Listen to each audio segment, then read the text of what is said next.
The military K-9 stopped cold before anyone in the diner had a chance to figure out what was going on. Not at the door, not at his handler's side. And not because of the noise, the smell of grilling bacon, or the familiar chaos of a busy morning in the small roadside diner in Texas. It stopped because of a waitress. She was standing behind the counter, a coffee pot in her hand, wearing a simple white shirt and a worn apron, with the kind of tired smile that says, "You'd rather strangers not ask questions about your life." The man holding the leash was Daniel Carter, a former special operator who'd lost part of a leg. He moved on crutches, carrying the quiet composure of a man who'd learned not to expect kindness in a crowded room. He looked at the woman, then he looked down at the dog beside him. Ranger was perfectly still. No bark, no growl. Just a locked gaze, a tense body, and a strange quiet that spread just long enough for the men by the window to pause their conversation. Daniel narrowed his eyes, trying to fit pieces together that weren't there yet. Then he asked, his voice low and steady, "Have we met before?" The waitress didn't answer. Her fingers tightened on the handle of the coffee pot until her knuckles went white. And in that exact moment, Daniel realized something that made the air in the diner feel a few degrees colder. Ranger wasn't mistaken. He wasn't curious either. Dogs like him are never wrong. The sounds of the diner slowly returned, but they weren't the same as they were before the door had opened. The clatter of plates was still there, the gentle hiss of coffee being poured, the low murmur of long-haul truckers talking. But it all seemed a little lower, a little slower, as if something invisible had just entered the space that no one wanted to name.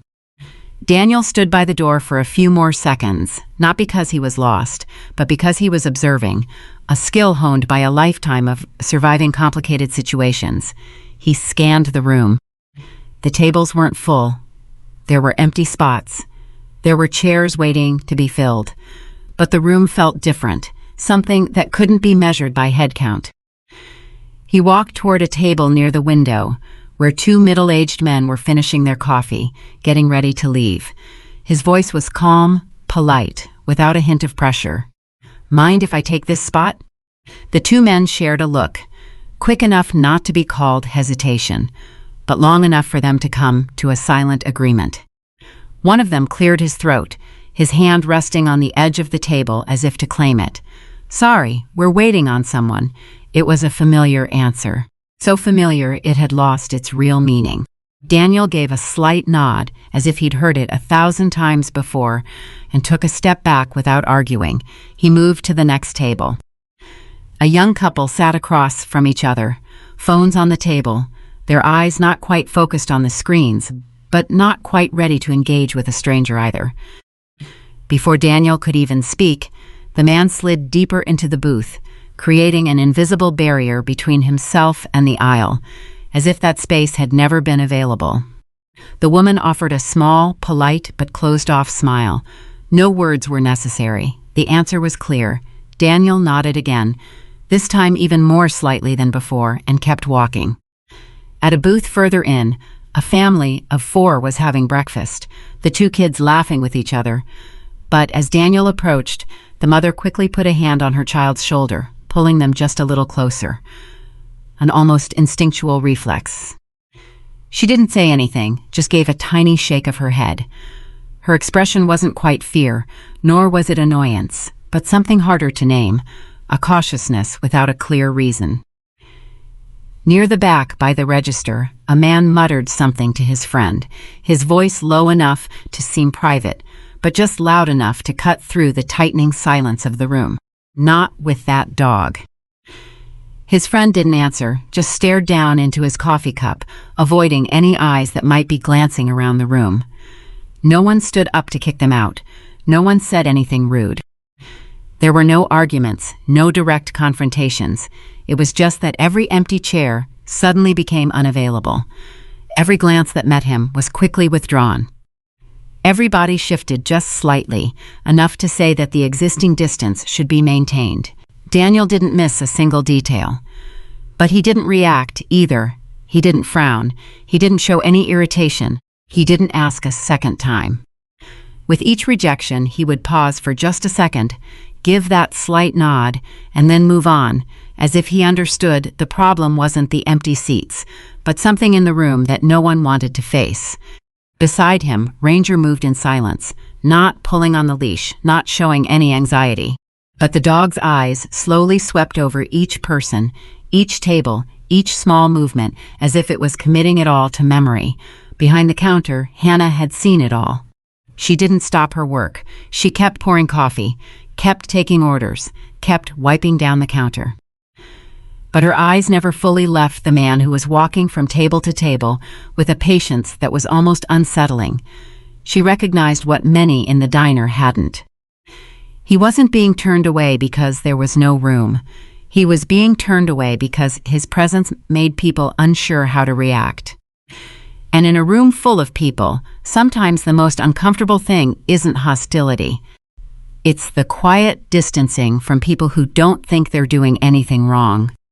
Hannah went on with her work as if nothing particularly noteworthy had just happened in that room. She moved between the tables with the familiar rhythm of someone who'd done this job long enough for every action to become reflex, her hands pouring coffee, her eyes quickly scanning each section, her ears registering the smallest sounds without needing to look directly. From the outside, she was just an ordinary waitress.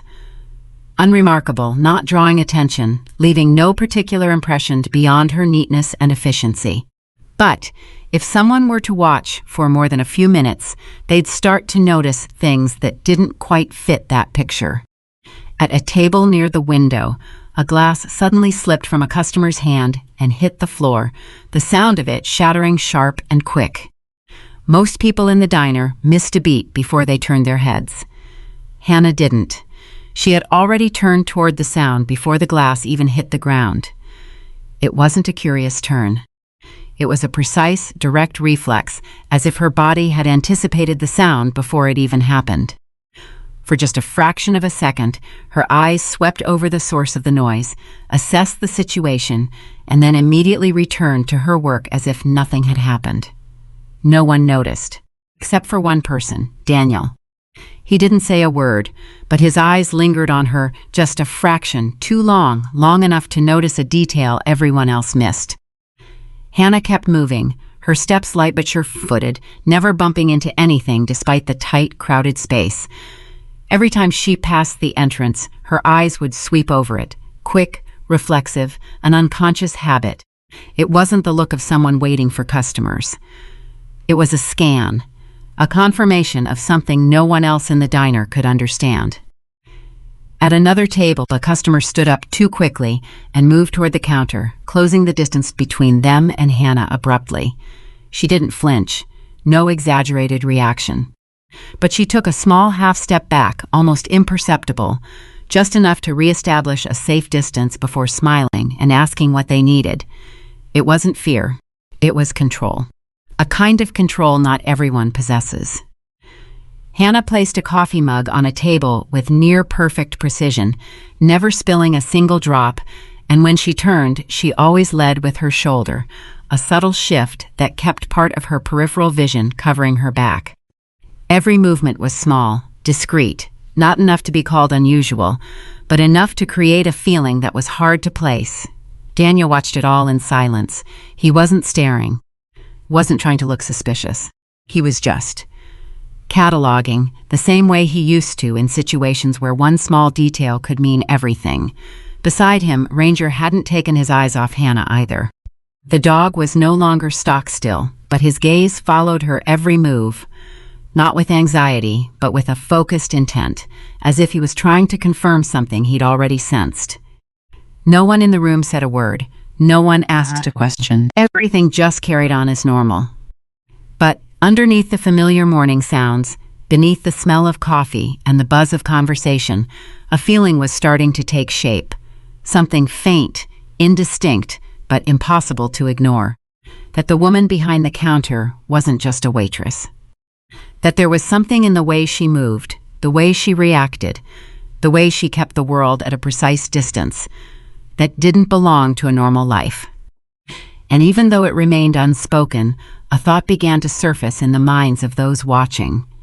She wasn't like them, not because she was obviously different, but because she was trying too hard to be normal. Hannah walked past Daniel's table, coffee pot still in hand, her focus on a booth in the back where a customer had just asked for a refill. It all happened as smoothly as it had 100 times before, but not for Ranger. The moment she passed, the dog's body went completely rigid. It wasn't a stop on command. He wasn't pulling on the leash. It was an absolute freeze, as if every signal in his body had snapped to high alert. His head lifted slightly, ears perked. His gaze was locked on Hannah, no bark, no growl, no sign of a threat whatsoever, just watching. Watching with a precision, a stillness that lasted far longer than any normal dog would hold on a stranger. Daniel saw it instantly. He didn't need long. A second was all it took. He'd worked with Ranger long enough to know that this kind of reaction wasn't random. He tilted his head slightly, his gaze shifting from the dog to Hannah, then back to Ranger, as if trying to confirm something he wasn't ready to believe. "At ease," he said softly, the command almost a reflex to bring the dog back to neutral. But Ranger didn't move, didn't turn his head, didn't respond to his voice. That had never happened. Not in training, not on a mission, and not once since they'd left the field. Hannah kept walking, no turn, no pause, but her pace slowed by the smallest fraction as she felt the stare on her back. She didn't have to look. She knew. Something was watching her in a way she'd experienced before. Something you don't just ignore. Behind them, Ranger remained frozen in place. Daniel put a hand on the leash, giving it the slightest tug. A reminder, not a command. "Ranger." His voice was low and firm, a familiar command. A signal the dog always obeyed. But this time, there was only the slightest change. His tail gave a single, slow wag. His body remained rigid. His eyes never left Hannah. An undefined feeling started to form in Daniel's mind.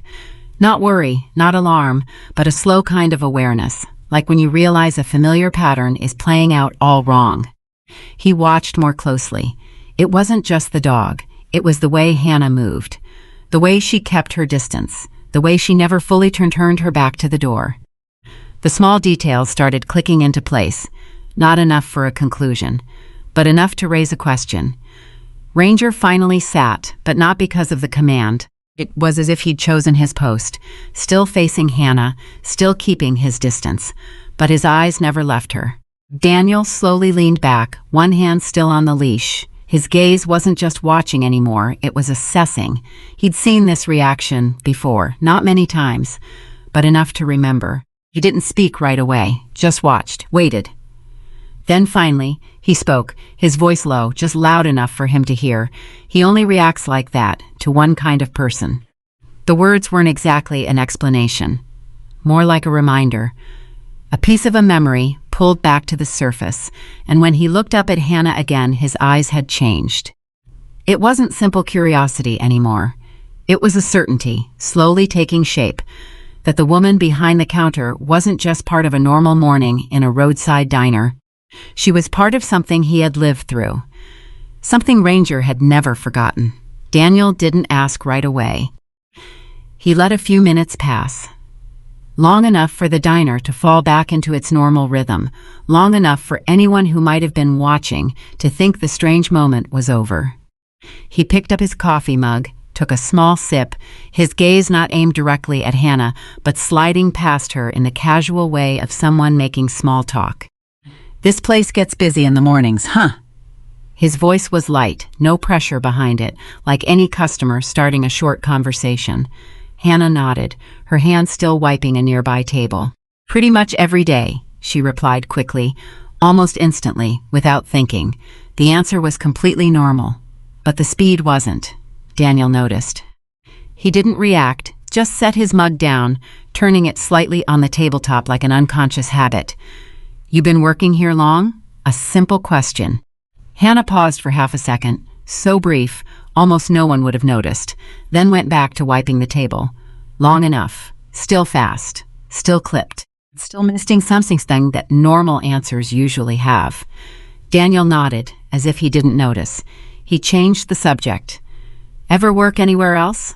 This time, Hannah didn't look at him. She turned to grab another cleaning rag, avoiding his eyes, but her voice stayed steady. Not really. Not a complete denial. But it didn't offer any more information either. Daniel tilted his head slightly. His gaze was no longer just polite conversation. It had shifted to purposeful observation.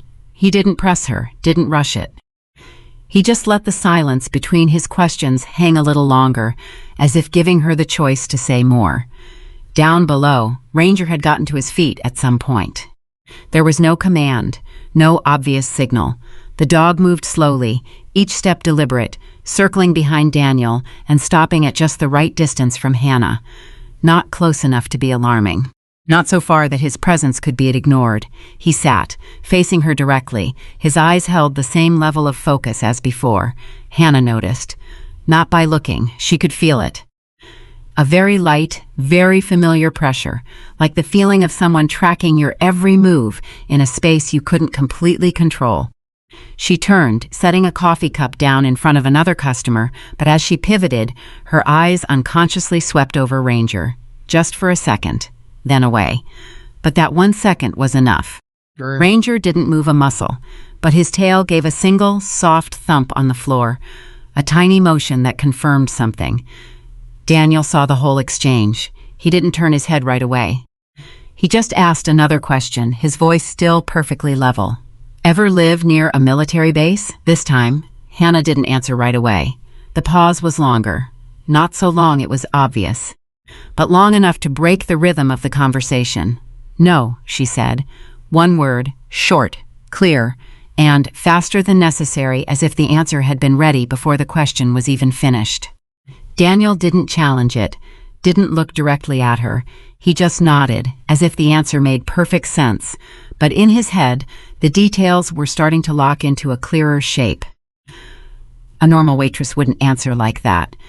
Someone with nothing to hide wouldn't need to keep their answer that minimal. On the other side of the counter, Hannah kept working, but her movements weren't quite as smooth as before. Just a little, a very slight deviation. She held the coffee pot tighter than necessary. She turned a little faster when she heard a noise behind her. And every time she passed Ranger, the distance she kept was a little wider than before, as if she were trying to avoid something she herself didn't want to admit. Meanwhile, Ranger didn't move from his spot. He didn't look back at Daniel. He wasn't distracted by anyone else in the diner. All of his attention was fixed on Hannah, so steadfast it created a faint tension in the air that no one could explain. Daniel finally turned his head to look directly at the dog. He didn't need to give a command, didn't need to check. He understood. Ranger wasn't just paying attention. He was standing watch. And if a dog like Ranger decides not to leave someone's side, it means only one thing. That person is not a stranger. And when Daniel looked at Hannah again, the suspicion in him was no longer a vague feeling. It had become a clear question. Who was she? And why was she trying so hard to be someone she wasn't? No one in the diner noticed the moment it began. There was no loud noise, no obvious unusual event. Just a very small movement, a detail that was nearly invisible if no one was patient enough to watch. Hannah bent down to pick up a rag that had just fallen from the counter, the movement quick and practiced. But as she stood up, her right sleeve slipped slightly below her wrist. Just a little. Just enough to reveal a thin scar that wrapped around her wrist, paler than her skin, almost gone if you just glanced at it. But Daniel didn't just glance. His eyes lingered there for an extra beat, not out of curiosity, but out of recognition. He had seen scars like that before, not once, not in civilian life, but in places where everything happened so fast that one wrong decision could end a life. Hannah pulled her sleeve back up almost immediately, a quick and precise reflex, as if she knew exactly what she had just revealed. But it was too late. Daniel set his coffee cup down on the table, his movements slower than usual, as if he were weighing every second before speaking. He didn't look directly at her right away. He just spoke, his voice low and quiet enough not to draw the attention of the entire room. Field tourniquet, right? The words weren't a complete question. They were more like a confirmation, a piece of a puzzle falling into place. Hannah stood still. She didn't turn around right away, no obvious reaction. But the silence stretched on, longer than normal. In a diner where every conversation flows fast, where questions get answered almost instantly, that pause landed heavier than any words could. She turned, slowly. Her eyes met Daniel's. She didn't look away. But she didn't acknowledge anything either. Just a quick look, long enough to measure, long enough to assess. I don't know what you're talking about. Her voice was calm. Too calm. No hesitation. No confusion. But nothing natural about it either. Daniel gave a slight nod, as if accepting the answer, but his eyes never left her. He didn't argue, didn't press. Just continued, his voice holding that same steady tone. That scar, it's not from a normal accident.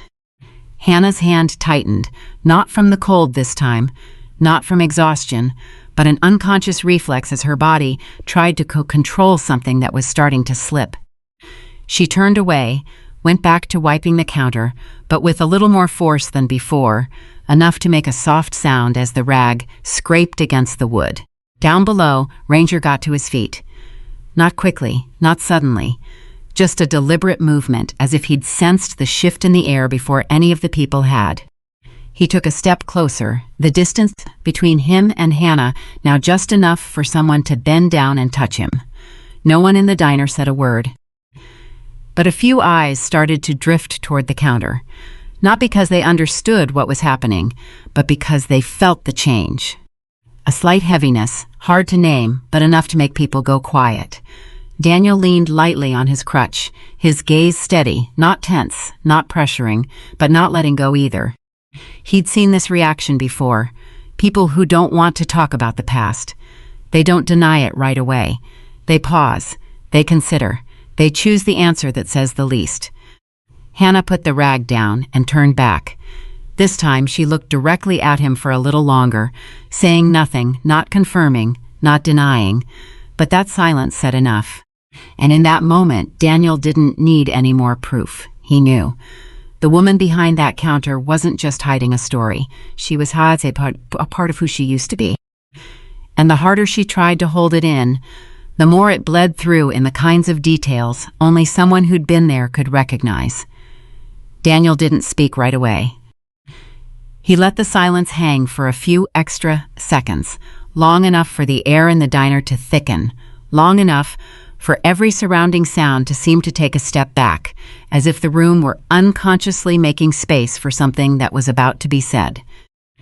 He placed his hand on the edge of the counter, not to lean, but to steady himself, then looked directly at Hannah, his gaze not demanding, but not looking away either. I was in Kandahar. His voice was low, even, not like he was telling a story, but like he was opening a door they both knew wasn't easy to walk through. Hannah didn't answer. But her body reacted before she could control it. Her shoulders tensed, just slightly. Her fingers tightened. Her eyes were no longer on Daniel, but had slid down to the countertop, as if she were trying to ground herself in the present. Daniel continued, his voice still low, still slow, but every word was clear. There was one night, the choppers were late, the radio was a mess, and everything was moving faster than anyone could keep up. That one sentence was enough. No more details were needed. No explanation. Hannah closed her eyes for the briefest of moments. But the memory didn't stop there. It opened up, not in words, but in sensation.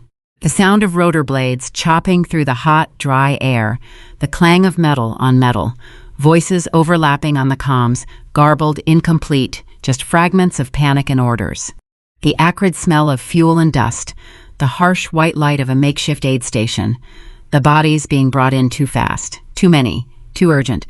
Med, we need you now. Someone's voice echoed in her memory, faceless, just pure urgency. Hannah opened her eyes, but she wasn't seeing the diner anymore. She was looking at another place. A place where time wasn't measured in minutes, but in seconds. Daniel said nothing more. He just watched. He'd seen this reaction before. Not everyone reacted this way. Only those who had been in moments where their decisions carried irreversible consequences. There was a medic. Daniel continued, his voice even lower, as if he didn't want anyone else but her to hear. Not a trigger puller, but always the last one there. Hannah took a deep breath, not to calm herself, but to keep her voice from breaking. I don't know who you're talking about, the words came out, but the conviction was gone. Daniel didn't argue. He just added one more detail. Her call sign was Echo 7. In that moment, everything stopped. Not in the diner. Inside Hannah, that name didn't exist here. Didn't exist in this life. No one in this room had any reason to know it. She looked up. This time, her eyes didn't look away. They locked onto Daniel's, as if trying to confirm he'd just said something impossible. Daniel's expression didn't change. He didn't need any more confirmation. He'd already seen enough. You were there, he said. It wasn't a question. Hannah stood frozen. Everything around her began to recede. She no longer heard the conversations, the clatter of dishes, no longer felt the floor beneath her feet. There was only the memory. She saw her own hands, stained with blood, moving faster than thought. She saw the wounded being dragged in. She heard someone say they were out of time. She remembered the feeling of having to choose, not between right and wrong, but choosing who had the better chance to live. A decision that never had a right answer. She clenched her hands into fists, no hiding them this time, no pulling away. Don't. One word.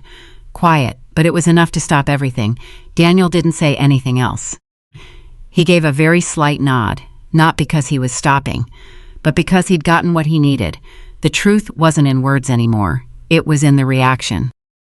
Ranger took another step, closer to Hannah, and stopped right beside her, his head tilted slightly, his focus unbroken. The dog didn't need words to remember, but he recognized it. Hannah looked down at Ranger. The avoidance in her eyes was gone. There was only one thing left, acknowledgement, so quiet, so deep. I was Echo 7. Her voice wasn't loud, it didn't tremble. Just a truth, spoken after years of being buried. And in that moment, the woman behind the counter wasn't a waitress anymore. She was someone who had stood on the line between life and death, and had carried her decisions with her to this very day. No one else in the diner fully understood what had just been said, but everyone felt the air change. Hannah stopped moving. She stood still behind the counter, her hands resting lightly on the wood, her gaze no longer on anyone in the room, but looking through something only she could see.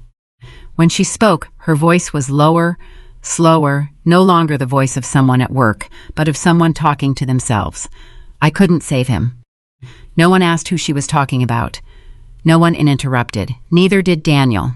She continued, each word seeming to pull a piece of a memory she had fought to hold back for so many years.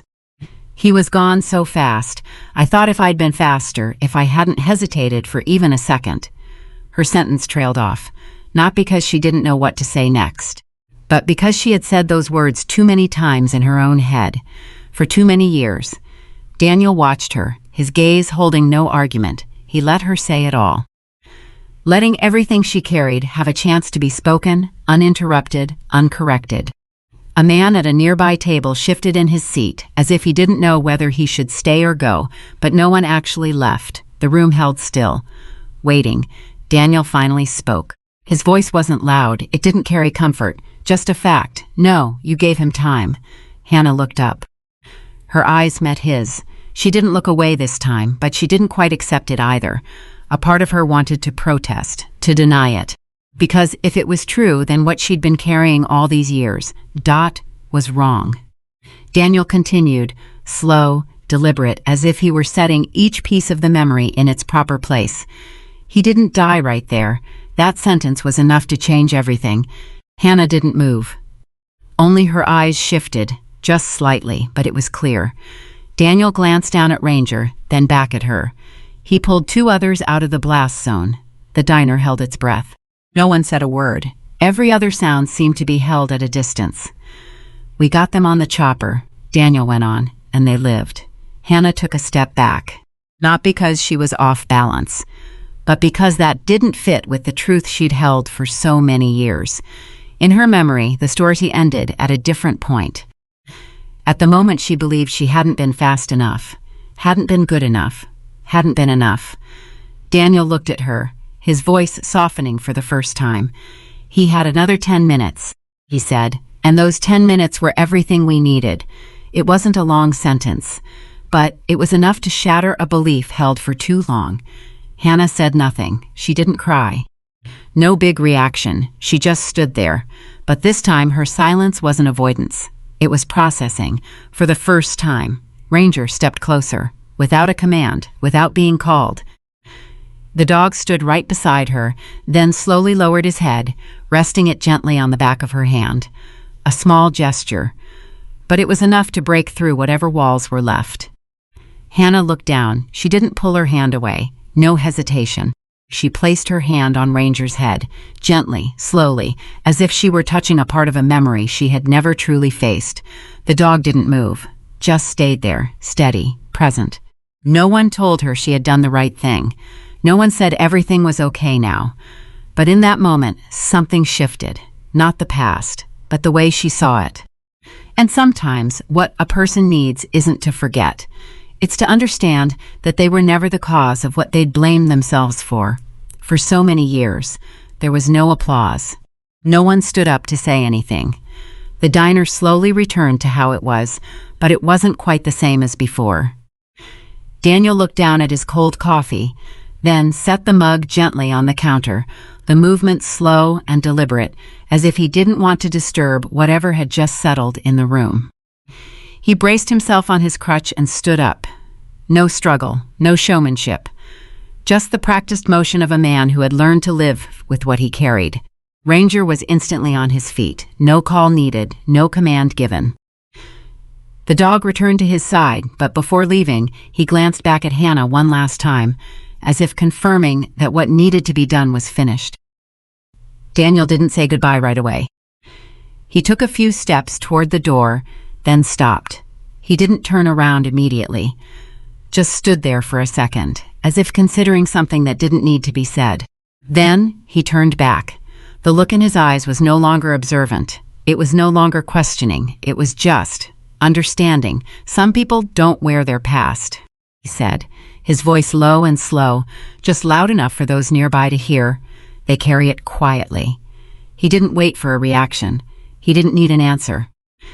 He turned and walked out of the diner, the door swinging open and then shut behind him, letting in a brief flood of morning light before everything returned to normal. Inside, no one spoke right away. Those who had witnessed the whole thing didn't look at Hannah the same way anymore. It wasn't a look of admiration, and it wasn't pity. It was a very small shift in the way they saw another human being. At the table near the window, the man who had pulled his chair in when Daniel approached sat still for a long time. He looked down at his empty plate, then glanced toward the counter. No one was forcing him to do anything. No one was reminding him of what had happened. He pulled out his wallet, took out a few bills, then another one. He stood up, walked to the counter, and placed the money down near where Hannah was standing, without a word, no explanation, without meeting her eyes. He just placed it down and turned away. Hannah saw, but she didn't look up, didn't watch him go, didn't react. She just slid the bills a little closer, so the draft from the door wouldn't catch them, and went back to her work. She picked up the coffee pot, walked to the next table, poured a coffee for a customer who had just sat down. Her movements were still precise, still steady, as if nothing had changed, but in reality everything had, not in the way she moved, but in the way she stood there. For the first time in so many years, she wasn't trying to be someone else entirely. She was just Dot herself, carrying everything that had happened. No need to hide, no need to explain, just Dot living. And sometimes the strongest thing a person can do isn't proving who they are. It's no longer needing to prove it at all. Some stories don't end with a loud bang. There's no sudden shift, no moment where everything becomes perfect. It's just something inside a person shifting, so quietly, so deeply, enough for them to move forward without carrying the same weight as before. You've probably walked past someone like Hannah, someone working a normal job, someone who doesn't say much, someone who doesn't leave much of an impression. But what you don't see is everything they've lived through to be able to stand there so calmly.